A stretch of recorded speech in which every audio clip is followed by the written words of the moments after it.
가기사는 증시 각도기. 안녕하세요. 전문투자 증시나 심판 안지원입니다. 네, 안녕하십니까. 각도기 박상준입니다. 네, 오늘은 뭐 시장은 큰 움직임이 없었는데 개별 종목별로는 편차가 굉장히 컸습니다. 빠진 종목이 숫자가 상당히 많았죠. 네, 그리고 순환매가 돌 줄 알았던 바이오, 반도체 다 오늘은 좀 약했고요. 네. 2차전지 일부 종목들의 상승세가 여전히 이어지고 있습니다. 네. 에코프로는 오늘 별로 이렇게 움직임이 없다가 장 막판에 가가지고 한 6% 올라가지고 끝났습니다. 네네.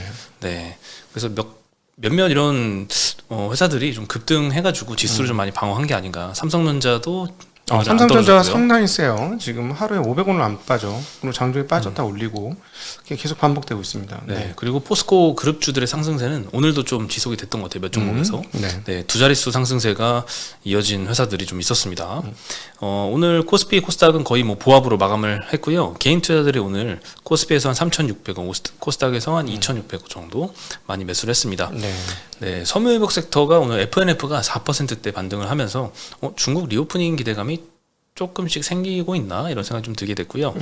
보험 섹터도 오늘은 좀 상승을 했습니다. 네. 보험은 뭐 큰 호재가 없는데 예전에 IFRS 17 반영 효과에 대한 기대감인가 싶은데 오늘 그거에 대해서도 이따가 좀 자세히 말씀드리겠고요. 그리고 화학 쪽에서는 아모레퍼시픽과 LG생활건강이 5%대씩 상승을 했습니다. 그러면 FNF도 오르고 화장품도 오르고 오늘 뭐 카지노도 오르고 LCC도 좋았거든요. 그러면 완전히 중국 관련이죠. 단체 관광 터지나? 그렇게 볼 수 있겠죠. 뭐 단체 관광 허용된다라고는 볼 수는 없는데 이미 단체 관광 빼고서라도 데이터상으로는 1월, 2월, 3월 완연한 회복세가 지금 확인이 되고 있습니다. 네, 여러 번 좀 많이 말씀드렸던 것 같아요. 근데 이게 지금 오늘 뭐 FNF만 그런 게 아니고 더 네이처홀딩스라는 회사도 있어요. 네. 그 회사도 약간 중국 깔아 될 거냐 말 거냐 막 이러고 있거든요. 그러니까 완전 중국 2차 전지 외에는 중국 관련 주식들만 튀었다는 거잖아요. 지금. 근데 뭐지 도대체? 약간 테마인가 또? 계속 기대감은 그러니까 워낙 이게 이 종목들이 좀 많이 떨어졌었기 때문에 지금 이 정도 반등해가지고는 아직 뭐 티도 안 나는데 그래도 데이터상으로는 4월 달부터는 좀 본격적으로 회복이 되지 않을까. 특히 이 중국인의 의존도가 굉장히 높은 카지노 쪽에서는 드랍액이 얼마나 많이 올라오느냐가 좀 변수인 것 같아요. 일단 오늘 IRA 세부 지침 발표에 따른 보조금 지급 대상 차종들이 발표가 되었습니다. 한국 자동차들 한 대 얻어맞았습니다. 네, 뭐 테슬라, GM, 포드, 캐딜락, 링컨 등 총 한 22개 정도 차종이 발표가 됐는데 뭐 LG 엔솔, 뭐 SK 온 이런 데가 납품하는 배터리들이 많았습니다. 그래서 2차전지 오늘 뭐 나쁘지 않았는데요. 다만 현대차하고 기아는 뭐 예상했던 바지만 그래도 막상 봤는데 진짜 없으니까 좀 서운하긴 해서 오늘 좀 주가가 조정을 받았습니다. 2% 가까이 완성차 업체들은 좀 하락을 했고요. GV70 같은 경우에는 미국에서 생산하는데도 이 대상이 포함이 안 됐거든요. 근데 이제 이 배터리가 중국에서 이 셀을 조립을 해서 울산 공장으로 갖고 와서 팩으로 만들고 그걸 엘라바마에 보냅니다. 그래서 결국 이제 중국에서의 공정을 거치기 때문에 이번에 이제 포함이 안 됐다고 하고 대부분의 배터리를 이 중국에서 제조 공정을 거친다고 합니다. 그래서 좀 제한이 됐는데 그 뭐 원자재 쪽에 3D는 지금 아직 중국이 다 하고 있거든요. 근데 이걸 빨리 옮겨야 되는 게 그게 참 관건인데 그런 측면에서 테슬라가 되게 강한 거죠. 테슬라는 모델 3, 모델 Y 다 포함이 돼서 최고로 많이 뽑힌 거예요. 네, 맞습니다. 그래서 테슬라는 뭐 어쩔 수 없고 근데 이제 일본차, 유럽차들도 다 포함이 안 됐거든요. 그래서 상대적인 경쟁력 측면에서는 그렇게 엄청난 타격이 아니다 이런 분석들이 좀 다수인 것 같습니다. 2차전지 섹터는 뭐 에코프로와 LNF가 6%대, 3%대 반등을 좀 많이 했고요. 포스코 그룹주 중에서도 뭐 포스코 퓨처엠은 오늘은 조금 쉬어갔는데 포스코 스틸리온이 16%나 급등을 했습니다. 포스코 인터내셔널도 장중에는 두 자릿수로 상승을 했다가 보합으로 마감을 해서 이 포스코 그룹주들도 굉장히 하루에 이 편차가 변동성이 굉장히 큽니다. 그리고 IFRS 17 이 적용 호재가 지속 반영이 된가? 이것도 좀 오래된 묵은 이슈이긴 한데 어쨌든 최근에 보험주들이 좀 많이 상승세를 이어가고 있습니다. 저도 최근에는 이 보험주들 주가를 잘 안 봤는데 오랜만에 보니까 막 연속으로 계속 우상향을 했더라고요. 일단 KB손해보험은 조금 다른 보험사들하고는 조금 다릅니다. 이 IFRS 17 적용 후에 대부분은 이익이 많이 늘었습니다. 근데 KB손보는 22년도 순이익이 전년 대비 오히려 210억 정도 줄어가지고 5,600억 정도 찍혀 있는데 뭐 현대해상 같은 경우에는 5천억대에서 1조 2천억 정도까지 네. 2배 이상 늘었습니다. DB손보도 70% 늘었고 삼성화재 30% 늘었는데 왜 KB손보만 감소를 했느냐? 여기서 이 IFRS 17 말고 IFRS 09 요 도입 변수가 좀 변수인 것 같은데 이 제도가 적용이 되면 기존의 상각 후 원가 측정 금융자산 또는 기타 포괄 손익 금융자산으로 분류가 되던 요건들 있죠. 요거는 한마디로 이 안 팔 생각으로 장기 채권들을 이제 매수를 하면 요거는 이제 만기까지 갖고 있을 거기 때문에 만기 보유 금융자산 옛날 회계 기준으로 그렇게 네. 분류를 했던 거. 그리고 매도 가능 금융자산 요거는 팔기 전까지 평가 차익에 대해서는 단기 순이익이 아니라 기타 포괄 손익으로 인식하던 요 두 가지에 대해서 분류를 하던 요건이 굉장히 이 제도 하에서는 엄격해졌다고 합니다. 이 네. IFRS 09라는 기준 하에선. 그러면 단기 손익 마지막으로 이제 평가를 이제 기말에 평가를 할 때마다 공정가치 평가를 해서 단기 순이익으로 반영하는 요 비중이 굉장히 높아졌던 거죠. 근데 네. KB 손해보험은 KB 금융지주 자회사라서 이 뭐 연결성을 고려를 해서 좀 이 제도 도입을 빨리 했다고 합니다. 보통 보험사 같은 경우에는 IFRS 17 도입할 때 요거 같이 적용을 해라 이렇게 좀 한시적으로 좀 유예를 받았었거든요. 근데 네. KB손보는 먼저 적용을 했는데 하필 작년도에 굉장히 금리가 많이 급등을 하면서 채권 평가 손실이 커졌죠. 네. 그게 다른 보험사들은 아직 그 제도를 적용 안 했기 때문에 기타 포괄 손익으로 넘겼는데 네. KB는 이제 순이익으로 반영을 하면서 다른 거와 좀 차이가 났었고요. 여기서 우리가 알 수 있는 교훈은 다른 데서도 이제 IFRS 09를 도입을 하면 단기 순이익으로 좀 이제 앞으로는 인식을 하겠구나. 그래서 이것도 하나의 변수로 좀 고려를 해야 될 것 같고 네. 다만 IFRS 17을 도입했을 때 그 순이익 막 2배로 올라가는 이 정도의 파급 효과를 는 아니기 때문에 네. 네, 엄청난 리스크는 아니지만 그래도 고려는 좀 해볼 사항이다. 라고 보면 될 것 같습니다. 사실은 이 부분에 있어서 그 회계가 바뀐 게 무슨 회사에 쉽게 얘기하면 본질에 무슨 변화가 있느냐라고 생각하실 수 있어요. 근데 이제 이런 금융과 보험회사는 회계 제도가 바뀌면 영업 방법이 바뀝니다. 그래서 이제 이번에 보험회사 같은 경우는 쉽게 얘기하면 위험 자산을 더 많이 팔 수 있어요. 아주 간단하게만 말씀드리면 지금 이 이야기들이 이해가 안 되시는 분들이 많을 것 같아서 아주 단촐하게 말씀드리면, 그러니까는 기존에는 팔아놨던 그 상품이 앞으로 10년간, 20년간 손해율이 얼마가 될 거를 현재가로 감안해가지고 그 위험을 측정했단 말이죠. 근데 이제는 매년 위험을 측정하는 거예요. 그러니까 위험을 측정하는 게 한꺼번에 땡겨오지 않기 때문에 쪼그라드는 겁니다. 그러면 그 위험이 쪼그라들었기 때문에 다른 위험을 더 질 수 있어서 다른 상품을 더 팔 수도 있다라는 그런 개념이 되는 거죠. 그래서 더 상품을 많이 팔 수 있고, 그럼 많이 팔면 이익이 더 날 수 있으니 이게 되게 긍정적인 거다라고 이렇게 생각을 하고 있는 거고요. 그렇기 때문에 이번 회계는 다른 업종에서와는 다르게 실질 영업에도 영향을 미칠 수 있다, 이렇게 볼 수 있겠습니다. 네, 뭐 순이익 확대 효과, 그 과거의 효과뿐만 아니라 앞으로의 영업 활동에도 좀 긍정적인 영향을 미친다는 측면도 고려해보면 좋을 것 같고. 네, 그러다 한 방에 얻어맞을 수도 있긴 하지 나중에. 리스크가 한꺼번에 다 터지면은. 네. 네. 근데 일단 뭐 금리 급등기는 일단 한풀 꺾였기 때문에 네, 당분간은 좀 안심해야 되지 않을까 네. 네, 싶고요. 그리고 중국 리오프닝 기대감 때문에 오늘 뭐 관련주들 많이 올랐습니다. 네. 아까 뭐 그 화장품 업체도 그렇고 패션, 카지노, LCC 다 많이 상승했는데요. F&F도 중국 법인에서 매출이 3월부터 회복세를 보이고 있다라고 합니다. 뭐 3월부터 회복세를 보이는 데가 좀 여러 군데에서 나타난 것 같아요. 중국 직항 노선도 3월 달부터 좀 개편이 좀 추가 확대 개편이 많이 되고 있고 5월 달부터 특히 본격화된다고 하고요. 그리고 파라다이스 쪽에서 봤을 때도 VIP 드랍액이 굉장히 중요하잖아요. 그렇죠. 특히 중국인과 일본인 비중이 굉장히 높은데 일본인은 2019년에가 100이었다면 지금 127 막 이렇게 100 그때보다도 오히려 더 많이 회복을 했거든요. 많이 회복해야 돼. 우리가 지금 일본에서 돈 쓰는 게 얼마인데. 일본 그렇죠. 여행수지 흑자 지금 빵빵 터지는 거 아세요? 여행수지요. 제가 또 한몫 기여를 또 했죠. 19년 이상 지금 터지고 있어요. 막 3조엔 지금 난리 났어. 그건 다 우리나라 사람들 해주는 거야. 우리나라가 최대 고객이야. 근데 까불고 있어, 진짜. 우리나라도 많이 가긴 하는데 서양에서도 굉장히 많이 가더라고요. 일본 여행을. 이제 완전히 열었으니까 폐쇄적이었던 걸 막 여니까 사실은 시골은 안 그러면 못 살거든, 걔들. 그렇죠. 네. 네. 그래서 일본 같은 경우에는 우리나라에도 좀 많이 카지노 기준으로는 많이 회복을 했습니다. 근데 중국인은 여전히 2019년 대비 한 19% 정도밖에 회복이 전혀 뭐 안 되고 있는 상황이라서 네. 근데 일본인이 얼마나 기여를 했느냐. 전체적으로 보면은 중국인이 아직 20% 수준밖에 안 되는데 전체로 보면은 한 83%까지 드랍액이 회복이 됐습니다.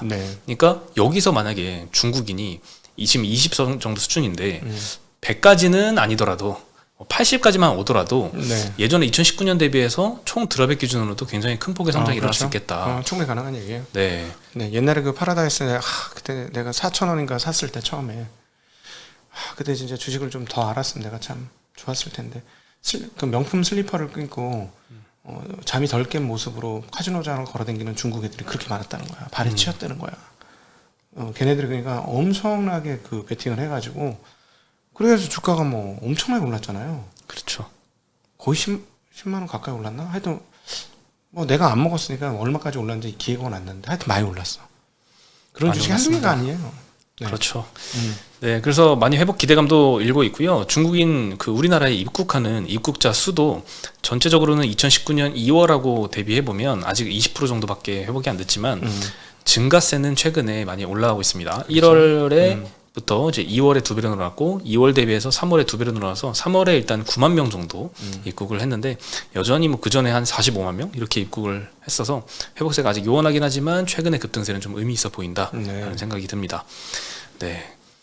그리고 카카오에 이어서 SM에도 금감원이 압수수색을 들어왔다는 소식에 오늘 SM 주가가 조금 하락을 했습니다. 그동안 엔터주들 조금 반등세가 의미가 있었는데 오늘은 조금 다 같이 좀 조정을 받은 것 같아요. 특히 SM 밑에 있는 이 디어유도 오늘 7% 정도 하락을 했고요. SM도 2% 정도 하락을 했습니다. 근데 뭐 이미 하이브하고 지분 관계가 다 정리가 됐고 다 공개 매수해서 하이브 것도 이제 뭐 사줬기 때문에 뭐 더 이상 이제 리스크로 반영될 요인은 뭐 없지 않을까 싶습니다. 네. 설마 뭐 특이한 게 발견이 될까요? 압수수색 과정에서? 모르죠. 제가 법에는 문외한이라. 그렇죠. 네. 그렇습니다. 그리고 휴젤이 오늘 10% 이상 떨어졌습니다. 네, 그동안도 이제 메디톡스와의 싸움에서 1심에서 좀 패소를 하면서 휴젤? 대웅제약이죠. 그건 대웅제약. 헷갈리시면 안 되죠. 네, 휴젤하고는 소송이 아직 남아 있을 거로 알고 있어요. 네, 대웅제약이 소송이 지면서 그때 이제 파급 효과 때문에 휴젤이랑 뭐 다른 데도 다 같이 떨어졌는데 그래서 많이 떨어졌지만 오늘 추가로 한 10% 정도 하락을 했거든요. 보톨리눔 톡신 레티보라고 FDA 허가가 또 연기가 됐습니다. 이게 두 번째거든요. 2021년도 3월에 신청을 했는데 1년 정도 지난 22년도 3월쯤에 보완 요구를 받았습니다. 그래서 지연이 돼서 자료 보완을 거쳐서 10월 달에 다시 신청을 했는데 이번에 또 보완 요구를 받았습니다. 1차 때 없었던 이 공장 관리 관련 내용에 대해서 업데이트를 요구받았다고 하고 1년 내로 또 자료 보완해서 제출하겠다고 합니다. 그리고 또 그로부터 6개월 내에 허가받을 계획이라고 하니까 열심히는 좀 하고 있습니다. 이게 이제 문제예요. 이게 지금 그 휴젤과 메디톡스 그러니까 보톡스 업체들과 메디톡스 간의 관계 때문인지 아니면 미국의 상륙을 막으려고 하는 건지 그러니까 오늘은 보톡스 업체들 모두 떨어진 걸 봐서 미국의 상륙을 막으려고 하는 의도가 있지 않을까 하는 우려를 시장에서 했던 게 아닌가 싶습니다. FDA가요? 네, 뭐 어떤 식으로든지. 근데 몰라. FDA가 그런 곳은 아니면 좋긴 하겠는데 만약에 그러면 지금 저희 한국이 이제 굉장히 보톡스가 발전해서 미국에서 자리 잡으면 바로 매출 올라오거든요. 이미 그 에볼루스라는 에볼루스 맞나? 대웅 에볼루스? 에볼루스는 병 이름 아닌가? 에볼루스 맞아요. 네. 회사 이름? 네. 네, 거기 매출을 계속 빵빵 올라가잖아요. 그러니까 아마 휴재나 이런 업체들도 미국 가면 굉장히 빠르게 올라올 거예요. 네, 그렇게 보입니다. 네. 전망은 굉장히 밝죠. 근데 이 법적인 관계가 너무 오랫동안 지속이 돼가지고 빨리 좀 깔끔하게 정리가 됐으면 좋겠습니다. 네, 그리고 신한투자증권에서 오늘 중고차 업황에 대해서 좀 턴어라운드를 시작했다 이런 언급이 좀 있었는데요. 캐피탈 할부 금리 인하로 인한 업황 개선 요거는 여러 번 말씀드려서 좀 지겨우실 것 같아요. 일단 1분기에 중고차 거래 대수도 보면 좀 의미 있게 좀 회복이 되는 모습이 보입니다. 전년도 대비해서 전년 1분기 대비해서 한 10% 정도 반등이 있었고요. 월별로는 1월에 한 18만 8천 대 정도 거래가 됐거든요. 중고차가 2월에는 20만 5천 대, 3월에는 23만 대. 그래서 3월달 기준으로 보면 전년 대비 한 13% 정도 회복세가 보이고 있습니다. 그 성장률도 1월 대비해서 2월 대비해서 3월이 점점 이렇게 커지는 모습이 뭔가 뭐 중국인 입국자 수 회복하는 것처럼 중고차 업황도 조금 늘어나고 있는 것 같습니다. 헤이딜러에 따르면 우리나라에 지금 정확한 이 중고차 지수 같은 게 지금 공식적으로 이게 없잖아요. 네. 그래서 이런 업체들의 자료에 의존할 수밖에 없는데 헤이딜러 자료를 보면은 이제 3월부터 일부 차종 가격이 상승이 좀 시작이 됐고 4월부터는 전 인기 차종에서 가격이 좀 상승하는 모습이 포착이 되고 있습니다. 이 중고차 업황 하락도 이제 중고차 가격 하락부터 좀 시작을 했잖아요. 근데 이제 조금 가격도 반등하는 모습이 좀 보이고 있는 것 같고 도매가는 3월부터 상승을 했는데 보통 소매가의 상승으로까지 연결이 되는 게 한 2달 정도 이연이 돼서 반영이 된다고 합니다. 그래서 한 2달 정도 후부터는 우리가 체감할 수 있는 소매가 상승도 조금 경험해 볼 수 있지 않을까 생각이 들고 또 신한투자증권 자료에서 기업형 중고차 업체한테는 특히 시장 점유율 확대할 수 있는 기회다라는 언급을 했습니다. 국내 중고차 시장이 조금 특이한 것 같은데 다른 시장 대비해서 직매입하는 기준이겠죠. 1위인 케이카가 지금 마켓시어가 5% 정도밖에 안 될 정도로 시장이 파편화되어 있습니다. 그만큼 뭐 대기업이 큰 점유율을 갖고 있는 게 아니라 중소형 중소업체들 그리고 개인 사업자들이 이렇게 파편화되어 있는 시장 상황인데요. 특히 중소형 업체들은 캐피탈사의 재고금융을 활용을 해서 중고차를 매입을 합니다. 중고차 장사하려면 최소한 적어도 한 20대 정도는 갖고 있어야지 물건을 그래도 네. 고객을 이렇게 맞이할 수 있잖아요. 근데 차량 20대를 사려면 굉장히 큰 자본이 필요한데 이게 없으니까 캐피탈사한테 자금을 빌려와서 그걸로 이제 중고차를 매수해 와서 이제 매도하고 이렇게 딜러 일을 하는 건데 아무래도 이렇게 금융을 많이 활용하다 보니까 금리 상승 시기에 이자 비용도 굉장히 많아졌습니다.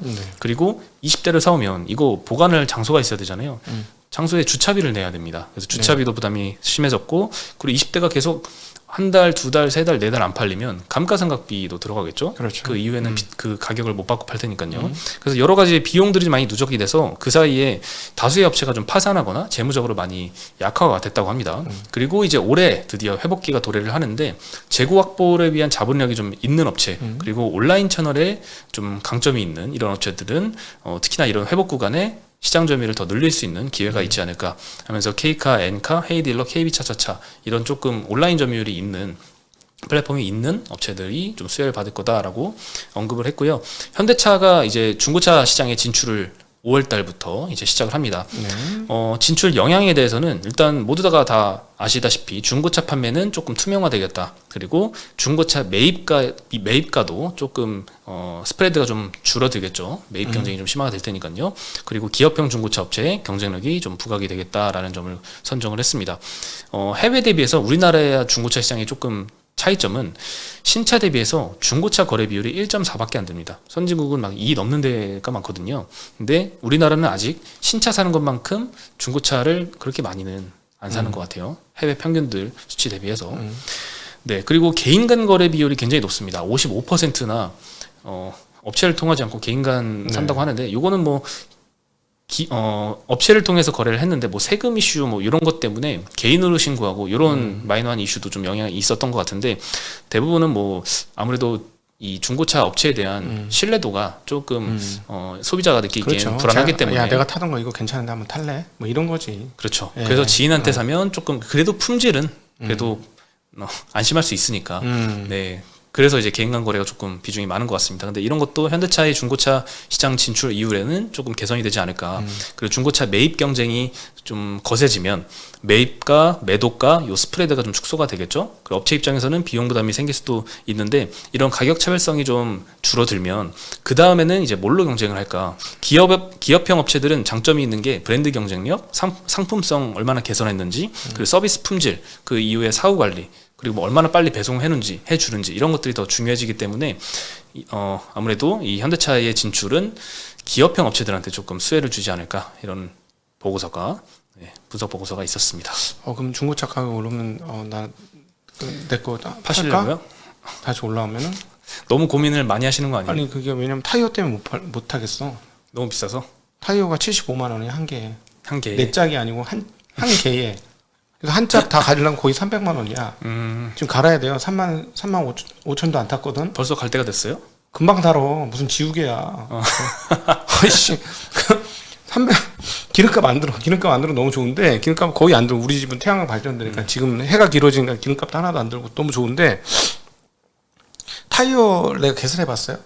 지금 3만 킬로 좀 넘어서 바꾸려고 하니까 100킬로당 10,000원이야 타이어 값이. 기름값 아껴서 뭐 하냐고 지금. 타이어 값이 100kg당 10,000원인데 이거 어떻게 하면 좋을까? 그러면 뭐 그쪽 관련된 밸류체인 업체에 투자를 해서 그 돈으로 타이어를 바꾸시죠. 네. 좋은 회사 있잖아요. 안 올라오던데? 또 이게 또 욕 나오네. 한 2년 갖고 있으면 또 올라오겠죠. 이거 진짜 타이어 한 10개 이상 벌 수 있는 가를 수 있는 돈은 벌어야 되겠는데 그렇죠. 그 종목으로 그 기업으로 기다려 보시죠. 네, 알겠습니다. 예, 네. 저희는 내일 다시 인사드리겠습니다. 네. 안녕.